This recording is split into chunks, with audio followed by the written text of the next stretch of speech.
So we open up with our hand with a Bone Crusher Giant and a Mammoth. They open up with a Maya Triton. That's a 2-1 that mills them 2 cards. It's a zombie as well, so that's nice.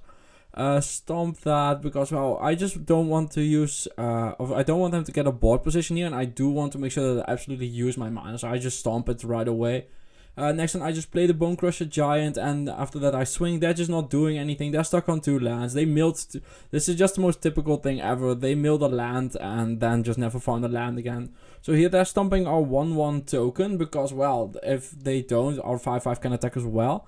And at this point, we're just attacking in here. Yeah, the stomp here is annoying, but if we played a land, they would have just done it in response to the trigger, so nothing much to see there. For the rest, yeah, it's turn 5. They're on 2 lands. We have 10 power in play, so they concede. Like, nothing much going on in that game. We bought our Primal Might and the Great Henge and some stuff because, well, the Great Henge, they can't kill it anyway, so who cares about drawing multiples.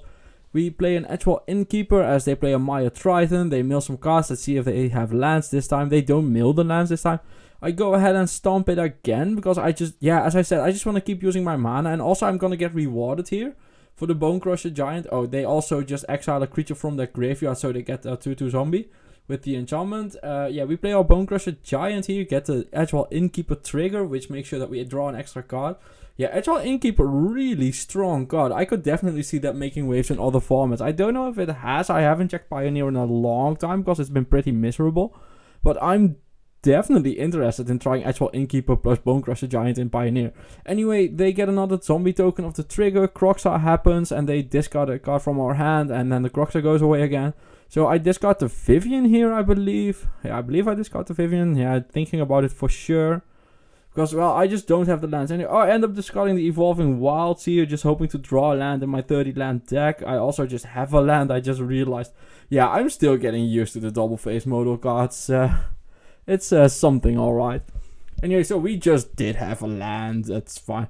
And here I totally don't miscount and just pay 3 for no reason. That totally didn't happen, not at all. Nobody noticed that, so let's not talk about it anymore. They claim the firstborn or Scavenging Ooze, which kind of makes me really, really sad. But at least we get it back next turn, right? So that's nice. Yeah, so I eat that creature because I don't know how, but I'm guessing it's gonna die somehow. Anyway, so might as well just make sure that I get the value. Yeah, I take the 1 damage anyway. They play a Village Rite on our Scavenging Ooze, so they draw 2 cards off of it. I'm jealous. Village Rites is such a cool card. I love that card so much. It's so sweet.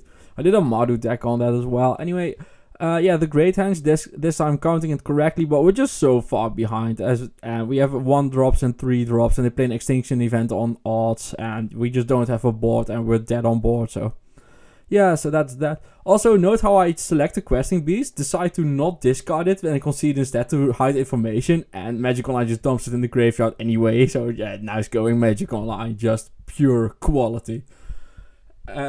So anyway, we keep this hand with a bunch of Bone Crusher Giants and some Evolving Wilds. I end up Bone Crusher Giant or stomping their Maya Triton for the 3rd time in a row. Play my Kazandu Mammoth here, which still just has the special Magic Online artwork. I don't know how to fix that one. Woe Strider happens. They play the Woe Strider. They get a 1-1 token or a 0-1 go token, I believe. Doesn't really matter. It's just sacrifice fodder. I stomp the Woe Strider here, so it goes away, or it woes away, if you will. Kazandu Mammoth goes in. I should not have fetched with the Evolving Wilds here yet. I should have just gotten in with the 5-5. That's a mistake on my part. Shadow Skull, just dealing 2. All I'm trying to do is just push some damage and try and get through. And I get the Edgewall Innkeeper down, so next turn if I get to play double Bone Crusher Giant, I get to draw 2 cards off of it as well. So that should give me in this game a bit, because I'm very far behind at this point. Anyway, they have it all. Yeah, they basically just have it all. They have another Claim the Unborn, which is, or they Claim the Firstborn, sorry. And yeah, they just sacrifice my 1-1 or 1-2, I believe. Anyway, they sacrifice my Edgewall Innkeeper. And now I don't get to draw cards. I play the Kazandu Mammoth here, because if they get a Croxar going, I have to discard it anyway. So yeah, also I'm attacking, but it doesn't matter. They just cry once. As I said, I'm playing the Kazandu Mammoth here, so I get it out of my hand. Play a Bone Crusher Giant, but I am just super, super far behind at this point. That deck is really cool, by the way. I did not expect to face Jund Zombie Tribal, which is basically what this is. And Yeah, so our own Bone Crusher Giant is bone crushing our face. So yeah, we were not ready, but Bone Crusher was ready. Brushfire Elemental for us, but we just don't have any good attacks at this point. And they play a Corvold Faker's King, and that card is so cool. I had not seen it before, but that card is so sweet. I want to play that one. So I don't know which format yet, but I'm gonna play that one. It's so cool. So yeah, at this point we're just very far behind. Like, we don't have good attacks, we don't have good blocks. So I'm just like, I'm gonna swing in. Maybe they screw up. Or yeah, you could say the Martin Mueller way. You know, we all know how he said it. Let's not say that on this channel. So I killed the MANATRADERS because it has Death Touch. It doesn't matter which one I shoot. They're gonna sacrifice it anyway. I just swing in, basically just a YOLO attack. I mean, people screw up blocks all the time. Definitely try it. They end up stomping us and attacking with the Corvold here. And we are just very, very dead. See, it's an 8-8. I'm at 7.